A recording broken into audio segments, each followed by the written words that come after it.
시장님 일하시는 거 쭉 보면요, 좀 외람된 말씀입니다만 행정의 기본이 안 돼 있으신 것 같아요.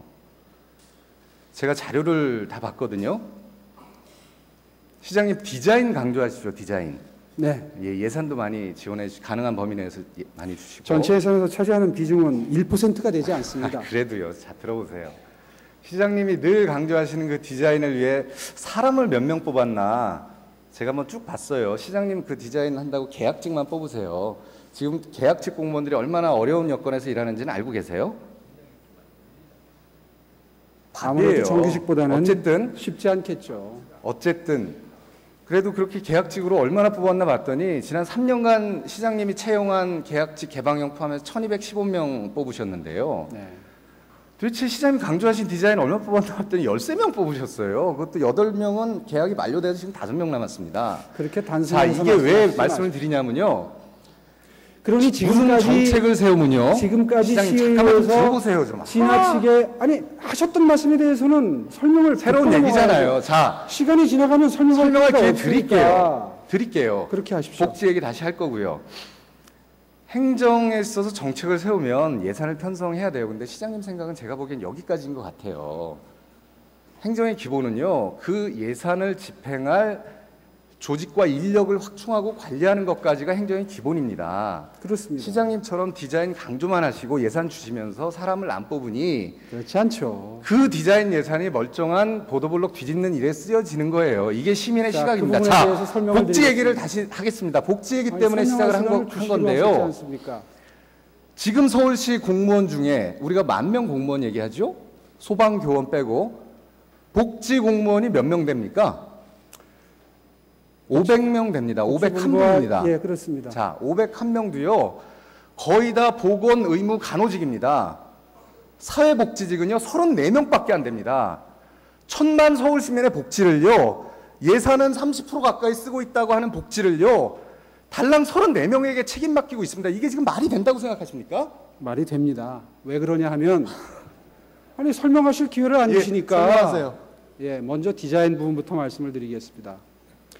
지금까지 시의회에서 디자인에 많은 예산을 썼다고 아니요, 들으셔야 됩니다. 그러시지 마십시오. 디자인에 많은 예산을 썼다고 했는데 보십시오.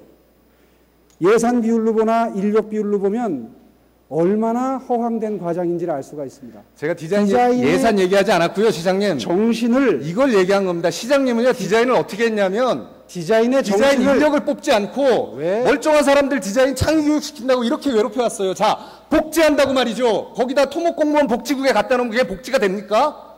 그동안 시장님이 행정을 이렇게 해오셨다고요. 흥분하지 마시고요. 그래서 사실은 이거는 시장님 잘못도 아니에요. 그동안 시장님이 계속 누적된 잘못입니다. 자, 제 설명을 들으세요. 30년 전에 비하면요. 복지 예산이 많이 늘어났습니다. 거의 2배 가까이 늘었습니다. 시장님도 많이 늘리셨습니다. 계속 늘려주십시오. 그런데 설명을 듣고 말씀하십시오. 자, 질문을 듣고 답변을 하세요. 30년 전에 비하면요.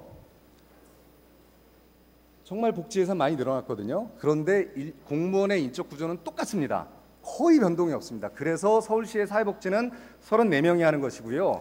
여전히 서울시의 토목직 공무원은 1,056명이나 되는 것입니다. 복지를 시행하기 위해서 필요한 인력은 자치구에 훨씬 많이 필요합니다. 그렇게 얘기하시는 게 아닙니다. 서울시는 헤드쿼터 역할을 하는 것이고 그렇게 따지면요. 자치구는 피부로 접촉해서 복지 토목을 위해 필요한 사람들은 또 한정이 되어 있습니다. 토목 여기 있는 1,056명의 공무원들이 설계합니까? 다 설계사무소에 맡기지요? 물론이죠. 맞습니다. 그 말씀. 그래서 토목직이 지금 숫자가 줄고 있는데 한번 생각해 보십시오. 거의 안 줄고 있어요. 한번 생각해 보세요. 역지사진 한번 해보세요. 제가 이거는 굉장히 예민한 문제라 제가 좀 얘기를 드려야겠습니다. 이 자리에 토목직 공무원 많이 계세요. 이게 얼마나 예민하고 불안해하실 문제인지도 제가 잘 알고 있습니다. 여러분 탓하려는 거 결코 아닙니다. 사실 저는 우리 토목직 공무원들의 노고를 누구보다 인정하는 편입니다. 서울은요. 세상 어느 도시를 봐도 이처럼 많은 사람들이 이처럼 좁은 공간에 이처럼 훌륭한 도시 기반 시설을 그것도 이토록 짧은 시간에 갖추고 살고 있는 도시는 없습니다. 진짜 토목직 공무원들의 지난 30년간의 노고와 활약은 저는 위대한 거라고 생각합니다. 저는 이 얘기를 드리는 겁니다. 자, 과연 앞으로도 우리 사회의 토목의 역할이 그토록 중요할까요? 오늘의 서울을 만든 지난 30년의 경험처럼 앞으로도 토목의 역할이 그토록 중요할까요? 땅을 파고 교량을 놓고 도로를 놓는 일이 저는 아니라고 생각합니다. 이미 아니게 되었다고 생각합니다. 토목보다는 건축이, 전산과 통신 기술이, 그보다 더 공원과 녹지와 환경이, 그보다 훨씬 더 교육과 문화와 사회복지가 중요한 시대가 이미 되었다고 생각합니다. 앞으로 그렇게 가야 되고 훨씬 더 많은 예산이 쓰여져야 되고 훨씬 더 많은 조직과 인력이 확충되어야 한다고 생각합니다. 시장님 어떻게 생각하십니까? 맞습니다. 맞으면 어떻게 하실 겁니까? 거기에 맞추어서 인원을 배정을 해야 되는데 한번 입장을 바꿔놓고 생각을 해보십시오. 직업 공무원 제도라는 게 있습니다. 한번 들어오면 특별한 하자가 없는 한 정년까지 갑니다. 어떻게 급격하게 숫자를 줄일 수 있겠어요?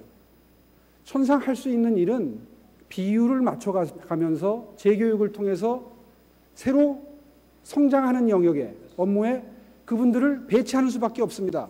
그런 인력 운영의 어려움은 왜 애써서 외면하십니까? 그걸 외면하는 게 아니고요. 아까도 서두에서도 말씀드렸다시피 시장님과 저하고는요, 위기의식의 차이가 있다고 보는 겁니다. 문제가 얼마나 심각한지를 보는 관점의 차이가 있습니다. 제가 좀 설명을 드릴게요. 그거 인정 안 하는 거 아니거든요.